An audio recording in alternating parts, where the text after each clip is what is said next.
And Allah subhanahu wa ta'ala says in the glorious Quran, in Surah Ma'idah, chapter number 5, verse number 32. من قتل نفسا بغير نفس أو فساد في الأرض فكأنما قتل الناس جميعا ومن أحياها فكأنما أحيا الناس جميعا. Anyone who kills any human being, unless it be for murder or for spreading corruption in the land, it is as if he has killed the entire humanity.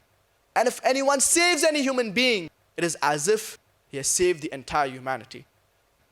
I am not aware of any religious scripture, whether it be the Bhagavad Gita, whether it be the Ramayana, whether it be the Mahabharata, whether it be the Bible, which says that if anyone kills any human being, it is as if he has killed the whole of humanity. Or which says that if anyone saves any human being, it is as if he has saved the whole of humanity.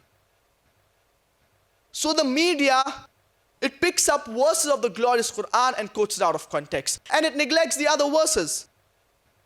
And the media portrays as if Muslims kill maximum number of human beings. Today if we analyze, the person who has killed the maximum number of human beings, who is it? Can you guess? It's Hitler. He has incinerated 6 million Jews. History tells us that he has killed 6 million Jews. Was he a Muslim? He was a Christian.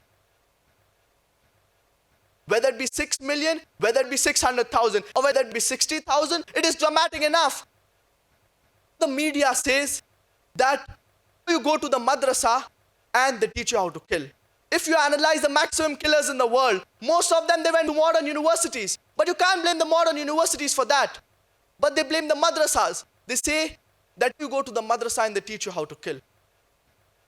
So this is the strategy of the media. And coming back to the verse of Surah Tawbah, chapter number 9, verse number 5.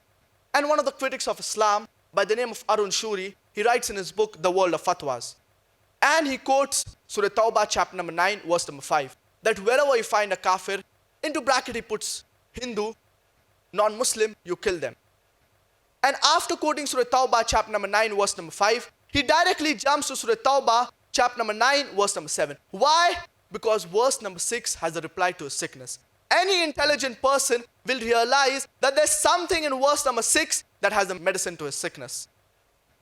And Allah subhanahu wa ta'ala says in Surah Tawbah, chapter number 9, verse number 6, وَإِنْ أَحَدٌ مِّنَ الْمُشْرِكِينَ اسْتَجَارَكَ فَأَجِرْهُ حَتَّى يَسْمَعَ كَلَامَ اللَّهِ. That if the non-Muslims, if the mushriks, they seek asylum, don't just grant it to them, escort them to a place of security during a battle. The most generous army general, the maximum he can do is give the enemies freedom. But the glorious Quran does not stop here. It says that besides granting them freedom, escort them to a place of security. And whenever the glorious Quran talks about war, invariably after that it says that peace is better. And Allah subhanahu wa ta'ala says in Surah Anfal, chapter number 8, verse number 16, it talks about war. And immediately after that it says that peace is better. So wherever the glorious Quran talks about war, immediately after that it says that peace is better. So this is the second strategy used by the media. That they pick up verses of the glorious Quran and they quote it out of context. They pick up a hadith of the Prophet ﷺ and they quote it out of context.